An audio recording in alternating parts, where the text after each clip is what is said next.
ओम शांति। राजयोगी जीवन की आधारशिला ब्रह्मा भोजन। इस पुस्तक में आज हम पढ़ेंगे अन्नदान महादान है। इस संकल्प से ब्रह्मा भोजन बनाइए। इस विषय पर ब्रह्मा कुमारी कमला दीदी, रायपुर, छत्तीसगढ़, अपने अनुभव इस प्रकार सुनाती है। तो चलिए आज हम इसे पढ़ते हैं। दीदी से प्रश्न पूछा, दीदी बाबा को भोग लगाने की विधि क्या होती है? उस समय हमको कौन सी स्थिति में रहना है?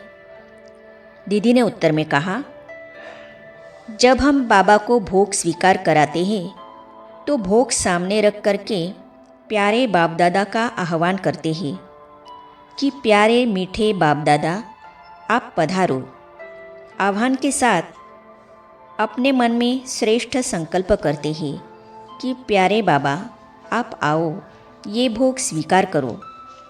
बाबा साकार में आएंगे तो आम काट कर खिलाऊंगी चम्मच से और भोजन खिलाऊंगी। मैं ऐसे ही संकल्प करती हूँ, बाबा अब आप आम स्वीकार कीजिए, बाबा आप चीकू लीजिए, बाबा शुभी रस भी ले लीजिए। उसके पहले मैंने बाबा को फूल भेंट किया। बाबा आपका स्वागत है, आप फूल स्वीकार कर लीजिए। बाबा आप देखिए, आज मूंग की दाल का हलवा लाए हैं, पूरी भी है, आलू की सब्जी भी है, जलेबी भी है। एक एक चीज़ पर बाबा नज़र डाल रहा है। मैं बाबा को स्वीकार करा रही हूँ, ऐसे बहुत प्यार से, बहुत स्नेह से, ताकि उस भोग में बाबा की वाइब्रेशन शक्ति भर जाए। उस भोग को सारे भोग में मिलाकर सबको बांटूंगी तो खाने वाले भी गदगद हो जाएंगे। दीदी से प्रश्न पूछा, दीदी बाबा क्या शिक्षा देते थे भोग बनाने और भोग लगाने के प्रति, तथा जो प्रतिदिन खाना बनता है बाबा के घर में, उसके बारे में भी? दीदी ने उत्तर में कहा, हम जब ज्ञान में आए तब बाबा साकार में थे। बाबा सब बातें मुरली में सुनाते थे। मुरली में बाबा से सुनने के साथ साथ हम यज्ञ में अपनी दादियों को भी देखते थे। हमारे पास आदरणीय ओम प्रकाश भाई जी थे। कुछ समय तक ब्रज पुष्पा दादी रहती थी। हम उनको देखते थे कि वे लोग कितने नियम से रहते हैं। किसी नए व्यक्ति से सब्जी भी नहीं कटवाते थे, किचन में जाने भी नहीं देते थे। बाबा का भोग बनता था, बहुत धारणा वाली, नियम वाली माता हो तो ही हाथ लगाएगी। हम आज भी उसी नियम का पालन करते हैं। दीदी से प्रश्न पूछा, दीदी खाना बनाने वाली बहनों को तनाव ना हो इसके लिए क्या करें? दीदी ने उत्तर में कहा, मानसिक स्थिति अच्छी रहे, हलचल न रहे, इसका हमें ध्यान रखना चाहिए। मैं शांति सरोवर में रहती हूँ। हर रोज़ कम से कम 50 व्यक्तियों का भोजन बनता है। हम बहनों को समय प्रति समय क्लास कराते रहते हैं कि जैसे हम ज्ञान सुनाते हैं, सेवा करते हैं, उससे भी बड़ी सेवा अन्न की सेवा है।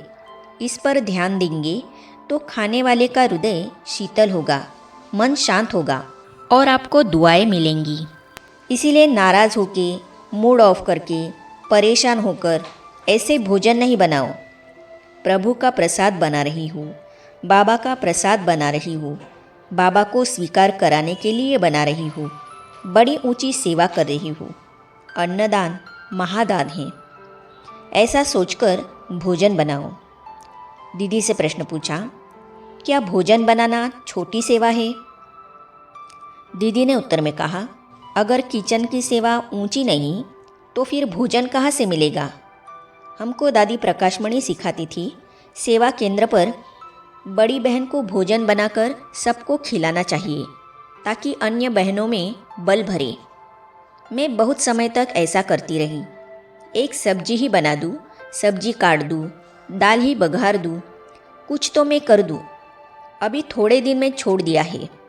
जैसे ज्ञान का प्रभाव पड़ता है, अन्न का भी प्रभाव पड़ता है, संग का भी चुकता करने में प्रभाव पड़ता है। स्वस्थिति को श्रेष्ठ बनाना है तो अन्न का विशेष महत्व है।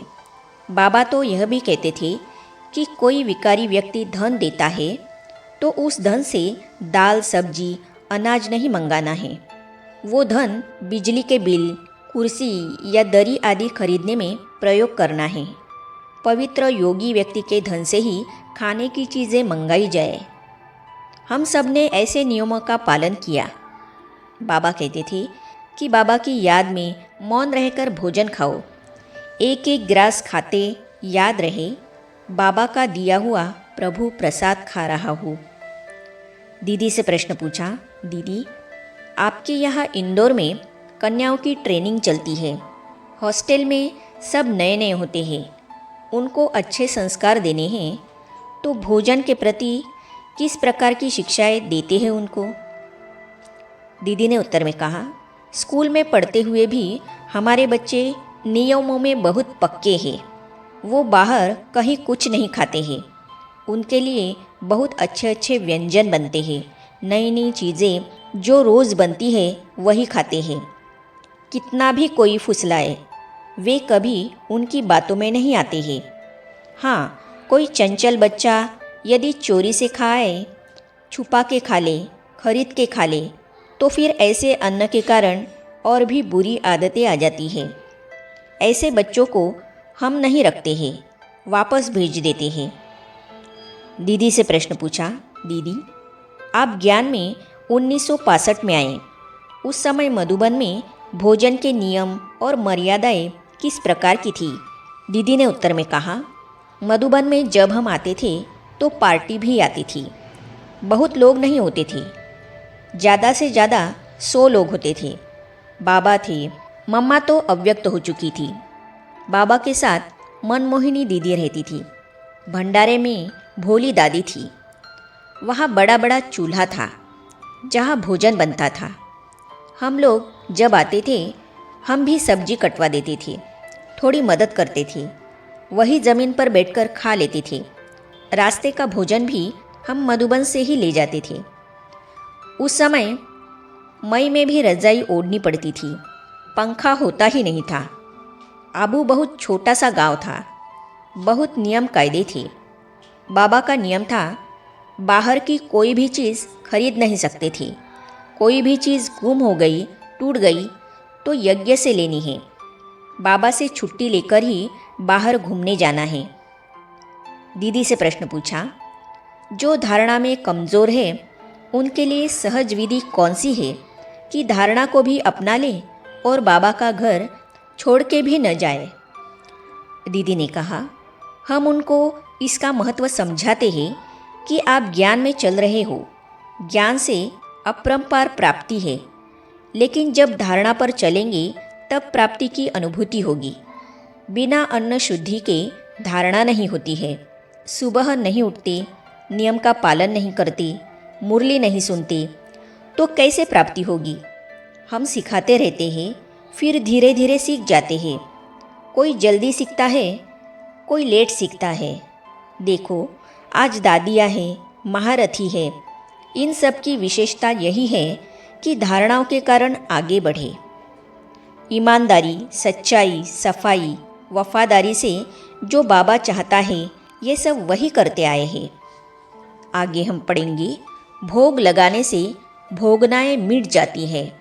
इस विषय पर ब्रह्मा कुमारी रानी दीदी मुजफ्फरपुर बिहार अपने अनुभव इस प्रकार सुनाती है।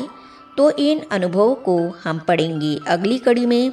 तो ये जानने और पढ़ने के लिए इस चैनल को सब्सक्राइब करने के साथ ही साइड में जो बेल आइकॉन है उसे भी क्लिक कीजिए, ताकि आने वाली सभी वीडियो और अब तक की सारी वीडियो आप तक पहुंचती रहेगी। ओम शांति।